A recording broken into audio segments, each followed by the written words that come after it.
Today's story is called The Lion Inside by Rachel Bright and Jim Field. And we're going to be reading with our buddy here, Leo the Lion. Say hi, Leo. All right, let's start this story. This story has a lion in it, Leo. Ready for this? In a dry, dusty place where the sand sparkled gold stood a mighty flat rock, all craggy and old. And under that rock, in a tiny full house, lived the littlest, quietest, meekest brown mouse.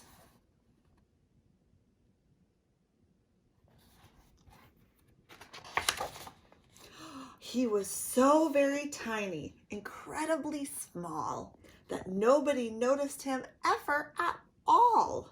He got trod on and sat on and missed out on stuff. Ignored and forgotten, yes, mouse life was tough.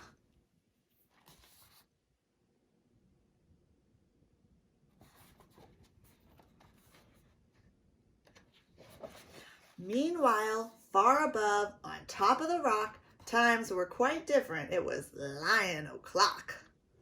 The huge, toothsome creature made sure everyone saw how important he was by how loud he could.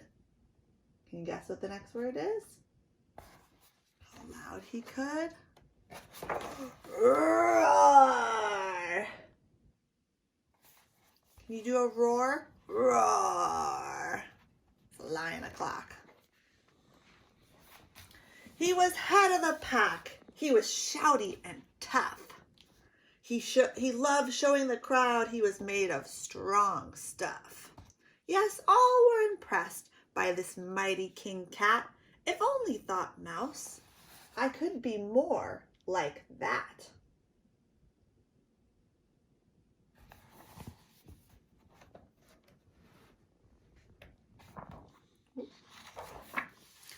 Then late one dark night, in his Minnie Mouse bed, the cleverest thought popped into his head.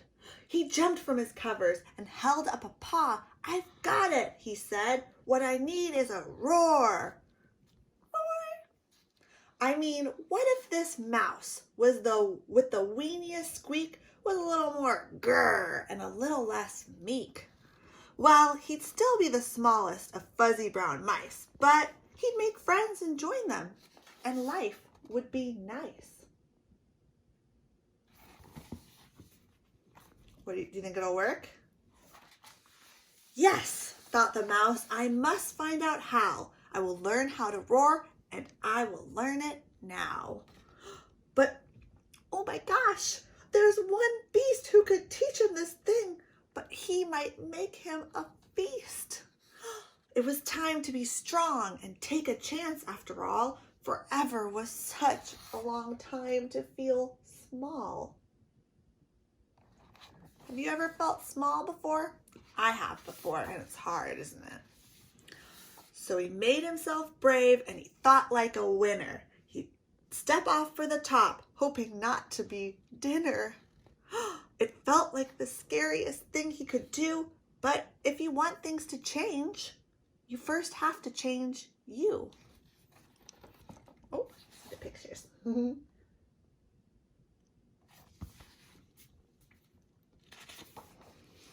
The further he climbed and the closer he got to the slumbering lion reaching on top. Then at last he stopped on his tippy toes. He found himself suddenly nose to nose. Gulp, pardon me. Wake up, Mr. Lion, you've got company. Squeak, Mr. Lion, what I've come here for is squeak. Do you think you could teach me your roar?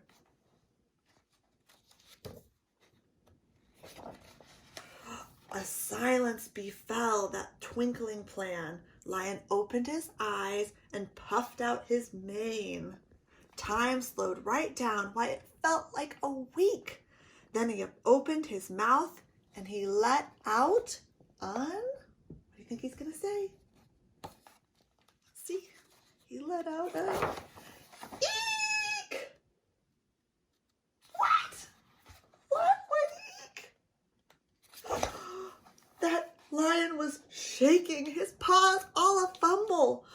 backing away with a scrambling tumble.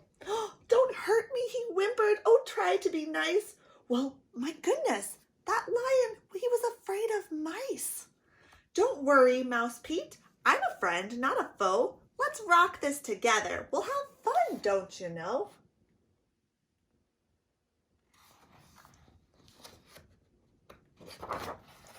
That was a magical moment for sure, when Mouse didn't feel at all small anymore. He had found his true voice. He had learned how to speak, and for that you don't need to roar or to shout. And from that day and always, the two were a pair. They both liked the rock better now that the rock was to share. The mouse was still little, but felt big in his head. And the lion, he roared, but with laughter instead. That's fun.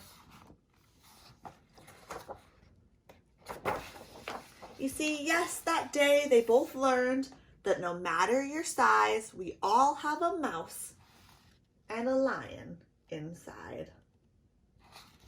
Love you guys. See you soon.